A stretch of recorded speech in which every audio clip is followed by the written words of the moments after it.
everybody, we're at the Disney Oceaneers Club with Ryan, who's a cast member from Disney. Now Ryan, can you tell us a little bit about the capacity for the Kids Club for guests on board? Right, so the first thing you need to know is you never need to worry about us being full or being turned away. The Kids Club will always make sure we have sufficient staffing and supervision. So anytime the kids are dropped off, no matter where they go back here, there's going to be at least 2 counselors kind of around them, guiding activities, supervising them, interacting with them. So again, there's not really a limit or anything per se if they're for that.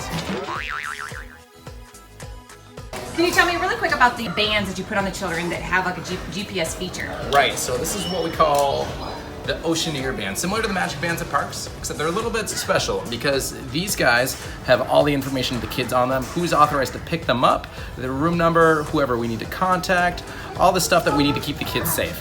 As well, what's extra special is there is a chip on them that senses where they are in the room. So whenever the parents come to pick them up, we'll ask for the parent's card, we'll scan the card, make sure they're the authorized adult, and we can tell you exactly where the kid is, whether they're in Andy's room playing, whether they're in the Millennium Falcon, taking it for a tour, or even in the bathroom. We always know where the kids are at in our space. So Ryan, can you tell me about the food situation in the Oceaneers Club? Do you feed the kids or do we have to feed them before we bring them? Right, so we don't offer snack time, but we do have scheduled meal times. Typically not on the first day, so the first day we do ask that you guys make sure they are fed before they come in here. But throughout the day, any other day throughout the cruise, we do offer both lunch and dinner. So that's going to be at scheduled times, it's not going to be just any time. It's going to be always scheduled on the daily navigator you guys will see in your rooms every night. So one for lunch, one for dinner. It usually lasts about 45 minutes throughout the day. We make sure we stop everything what the kids are doing during that time. We sit them down on the floor and we show them the food, saying, hey guys, it's dinner time, we're having pizza. If you guys want to eat, you can. If you don't want to eat, you can go back to playing video games or whatever you're doing.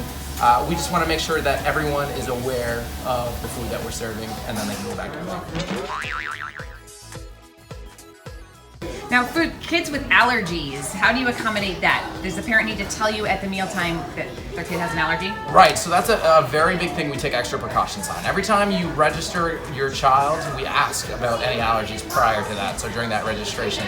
Now, before we ever serve any kids food, we are actually going to scan their bands before they even sit down, and it's going to pop up all their medical or dietary information, whether they can have certain foods. If they've got a peanut allergy, gluten allergy, anything like that, we are going to know. We take extra precautions before we even sit them down, before we even offer them even a glass of water. We're going to know if they have any special conditions we need to be aware of. And you are going to be able to accommodate, let's say, a child with a peanut allergy. Oh, we're still going to be able to feed them. Absolutely. Now, say it's pizza night and the kids have a gluten allergy. Obviously, they're not going to be able to have our pizza, but parents are actually allowed to arrange through their head server beforehand to order special meals in our space, and we accommodate those. So you can order a gluten-free meal from your head server, and they will bring that from the restaurant to the kids' space, and they can have their own special meal here at the Kids Club, say if you guys were having your own dinner. Fantastic. So parents can actually go to, let's say, the dining room, one of the dining rooms, and eat on their own, and the kids can be eating here if, let's say, one night that just the parents want to have their own dinner, right? Yeah, absolutely. Yeah, often. And are you familiar with the dine and play service that we offer? No. Can you tell us about that? Okay. So that is just offered for the second seating rotation. So if you're on that 8:15 seating, at around 9:15, we youth activities, we come down to the restaurants and we will actually walk around the restaurant and we will pick up your kids from the restaurant and take them back up to Kids Club. So parents can enjoy kind of the last bit of their meal in a little bit of peace and quiet, and we can take the kids back up to the Kids Club so they can go have fun. That's fantastic. So once the child, we all know that kids eat much faster than adults, and then they want to go. Yeah. So by the time they're done, and we want to have coffee, we want to have conversation, you are picking my child up, whisking them away to have more fun than they're having at dinner, and then we have a chance to actually finish our dinner in peace. Absolutely. It's easy as that. All we need is their magic bands. Fantastic. Okay, Ryan, can you tell us a little bit of the check-in and check-out process? Most definitely the check-out process. Perfect, awesome. So to start, any kid can actually come into the Kids Club by themselves. Say they were lost on the ship, they didn't know where to go.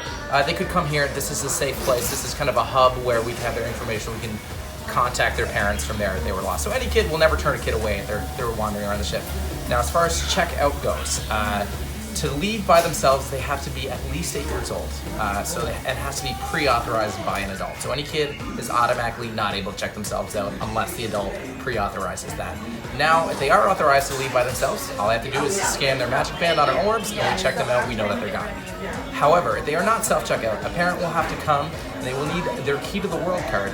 We will scan it, make sure the face, so we'll have a picture of them on our screen, make sure the face matches up with them, and we will also ask the parent a secret word they set up prior during registration. So they'll have to know the secret word as well.